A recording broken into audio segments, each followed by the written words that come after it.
بسم اللہ الرحمن الرحیم۔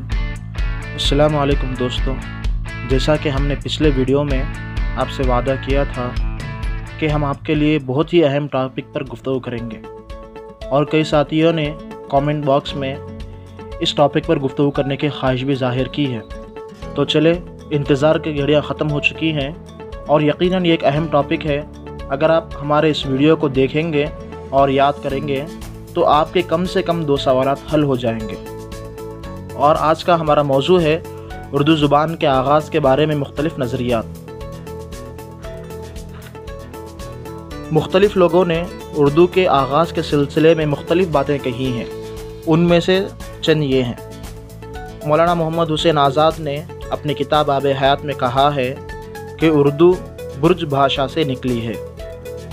دوسرا نظریہ ہے پروفیسر حافظ محمود شیرانی کا ہے کہ وہ کہتے ہیں کہ اردو پنجاب سے نکلی ہے۔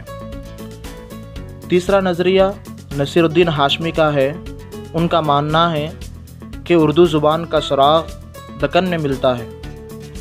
چوتھا نظریہ ہے پروفیسر مسعود حسین خان، وہ مانتے ہیں کہ اردو برج، ہریانی اور کھڑی بولی سے مل کر بنی ہے۔ پانچواں نظریہ ہے مولانا سید سلیمان ندوی کا، وہ کہتے ہیں کہ اردو سندھ میں پیدا ہوئی۔ چھٹا نظریہ ہے شوکت سبزواری کا، ان کا ماننا ہے کہ اردو کھڑی بولی سے نکلی ہے۔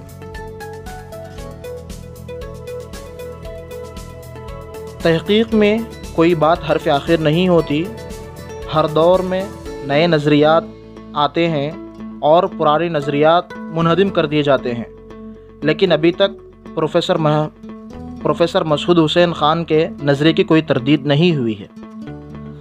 اردو زبان کی تاریخ و لسانیات کے بارے میں ایک اور اہم سوال کیا جاتا ہے، وہ ہے کہ کس مصنف کی کون سی کتاب ہے۔ تو ہم آج اس سوال کو بھی حل کریں گے اور بتائیں گے کہ کون سی کتاب کس مصنف نے لکھی ہے۔ تو چلیے،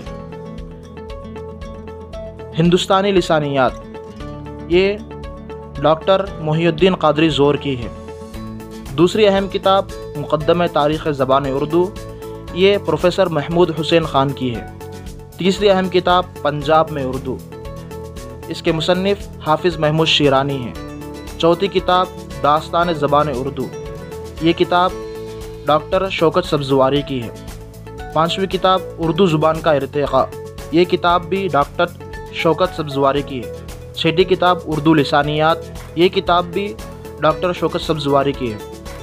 اور ایک اور اہم کتاب نقوش سلیمانی، جس کے اندر مولانا سلیمان ندوی نے اپنے نظریے کو بیان کیا ہے، وہ کتاب ہے نقوش سلیمانی۔ اس کے علاوہ بھی اور بھی بہت اہم کتابیں ہیں، لیکن ہم نے جو اہم کتابیں ہیں ان کا تذکرہ کیا۔